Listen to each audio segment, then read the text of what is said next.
Bismillahirrahmanirrahim. Assalamualaikum warahmatullahi wabarakatuh.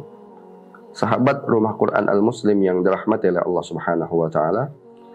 Islam ini adalah agama yang tawassut, agama yang pertengahan.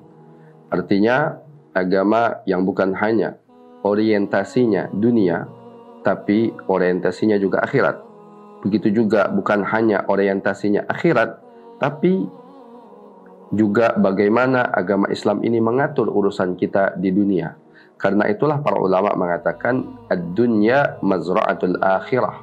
Dunia ini adalah ladang untuk akhirat. Artinya persiapan kita untuk bekal menuju akhirat adalah ketika kita di dunia. Ada sebuah kisah menarik dalam sebuah hadis Nabi SAW yang diriwayatkan oleh Imam Bukhari dalam kitab Siyam, kitab puasa, dari Abi Juhaifah Wahab ibn Abdullah radhiyallahu anhu berkata bahwasanya Rasulullah SAW mempersaudarakan antara Abu Darda dan Salman Al-Farisi radhiyallahu taala anhuma.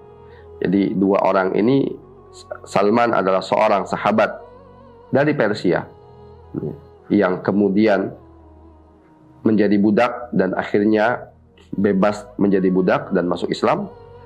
Kemudian yang satu lagi Abu Darda adalah seorang sahabat dari kalangan Ansar, seorang sahabat yang begitu mulia.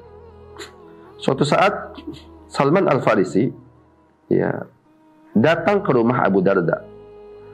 Maka Salman Al-Farisi bertemu istrinya Abu Darda yang mutabadzilah, yang tidak memiliki keinginan dunia, artinya dia tidak berhias, kemudian dengan pakaian yang seadanya gitu ya.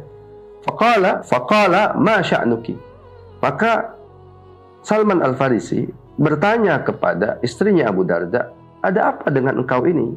Kok engkau ini tidak melayani suamimu, memakai pakaian yang sangat jelek mungkin ya.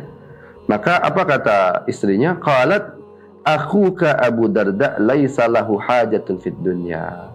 Ini saudara engkau nih Abu Darda nih enggak punya hajat lagi kepada dunia. Maksudnya apa? Dia hanya ingatnya kepada Allah saja, sholat sepanjang malam, puasa terlalu banyak, kemudian tidak memikirkan istrinya. Sudah seolah-olah dia sudah lupa dengan dunia. Padahal dia masih punya kewajiban terhadap dunia, dia punya istri, anak dan keluarga. Maka ketika itu faja Abu Darda maka ketika itu datanglah Salman kepada Abu Darda dan Abu Darda datang membawa makanan, fasana lahu ta'aman faqala lahu kul. Kemudian Abu Darda masak makanan, kemudian Salman Al-Farisi ngajak Abu Darda, ayo makan. Kata Abu Darda, enggak, aku puasa. Enggak, kata Salman, batal. Kalau engkau enggak batal, aku enggak mau makan.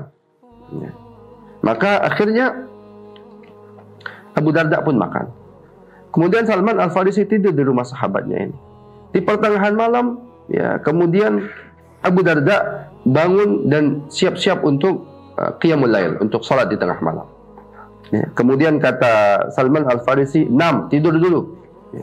Maka tidurlah Salman.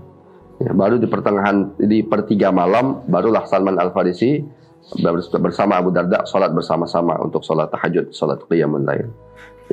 Maka kemudian Salman mengatakan kepada Abu Darda, "Ya Abu Darda, wahai saudaraku Abu Darda, inna li rabbika 'alaika haqqun." Sesungguhnya Tuhanmu itu punya hak untukmu. Wa inna li nafsika 'alaika haqqun. Bahwasanya jiwamu juga, dirimu juga mempunyai hak untukmu. Wa li ahlika haqqun. Dan keluargamu juga punya hak untukmu. Fa'ati kulladzi haqqin haqqahu. Maka berikanlah setiap yang punya haknya itu haknya masing-masing. Maka kemudian mereka berdua ini datang kepada Nabi SAW. Maka Nabi mengatakan, faqala Nabi SAW, shadaqa Salman. Salman benar. Salman benar. Hadirin pemirsa channel Rumah Quran Al-Muslim yang dirahmati oleh Allah Subhanahu wa taala. Dari kisah ini kita bisa ambil bahwasanya orang yang orientasinya akhirat, dia harus juga tidak lupa bahwasanya dia punya kewajiban terhadap kehidupan dia di dunia ini. Bahwasanya dia punya keluarganya, harus dia kasih nafkah. Bahwasanya dia punya kewajiban yang lain, harus dia tunaikan. Bahwasanya Allah punya hak dari diri kita, iya benar. tapi kita juga punya hak kepada orang-orang lain yang ada di sekitar kita. Maka Salman mengatakan, fa'ati kulladzi haqqin haqqahu, berikanlah setiap yang punya hak itu haknya masing-masing. Ya. Maka hadis ini mengajarkan kita, jangan kita berlebihan dalam masalah apapun, termasuk berlebihan di dalam masalah agama. Ya. Karena Rasulullah sangat mengecam orang-orang yang berlebihan di dalam masalah agama. Kata Rasulullah, iyyakum wal ghulu, hendaklah kalian jauhi sifat-sifat ghulu. Fa innama halaka man kana qablakum al-ghulu. Sesungguhnya sudah hancur orang-orang sebelum kalian karena ghulu. Apa itu ghulu?